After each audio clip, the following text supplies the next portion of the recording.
Have you ever wanted to learn a language or a new instrument?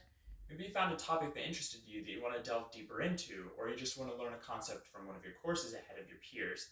Either way, we've all been there, and self motivated learning can be challenging without the guidance of a teacher or professional.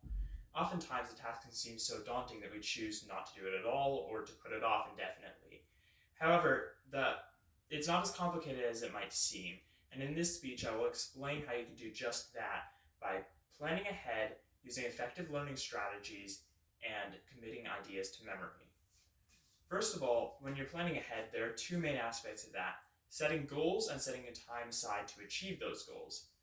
First of all, if you're setting goals, you're going to want to narrow down your focus. So if you're learning an instrument, you might have to look at what style of music you're learning, because those have their own music theory: classical, rock, and jazz, and they also have their own practices behind them as well.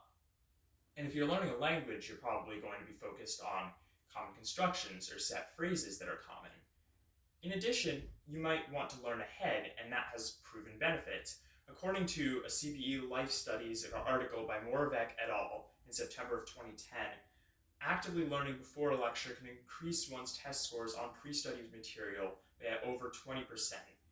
And if you are learning ahead, it would be best to structure it around the curriculum to help with your understanding during the lecture. Now, the second part of planning ahead, setting time aside, can be done in two different ways. First of all, you need to know what time you will have available, and you need to plan around different things like jobs or classes or special events. But the other thing is that you need to know how to use that time that you're setting aside, and that goes into learning effectively. And a big part of learning effectively is knowing the best sources to use.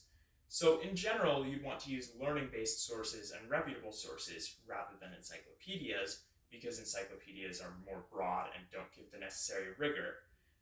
And more specifically, let's say you're learning math, you might want to use Khan Academy or some other math website. Or if you're learning music theory, there's all sorts of music theory websites. If you're learning a language, there's websites for that too, which will help with learning vocabulary and basic phrases that are common. In addition, though, languages and instruments can be best learned with immersion. And by immersion, I don't just mean, immersing yourself in the words of a language, but it also applies to an instrument. Rather than learning about the instrument or what the fingerings are, you play music to learn it. And that would allow for better practice and intuition.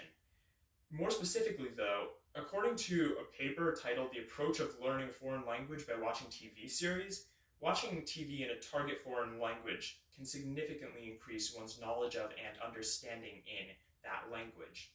And that paper is by Ulker Mehmet. And when it comes to learning effectively, there's another important part, though, and that's taking detailed and organized notes so that you can have better learning and memorization later down the line. And that goes into committing ideas to memory. There are two main parts to that, and that's reviewing your notes often and applying knowledge wherever that's possible. If you're reviewing your notes, you need to make sure that you're actively reviewing them, though. So you're asking yourself questions along the line, and there's other ways to do that too. You can explain a concept to someone else to make sure that you understand the concepts well. You could practice using phrases from a language that you're learning to help with your fluency and understanding in that language.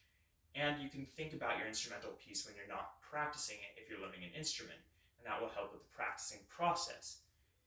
And the other part of committing ideas to memory, applying knowledge wherever that's possible, can be done in multiple different ways, and there's various examples. For example, if you're learning music theory, you could listen to music for music theory concepts, like you could listen to chord structure or melody shape, for example. Or if you're learning a language, you could watch or read content in that language to help with fluency and understanding that language's set phrases. And that can also help you see where you need improvement.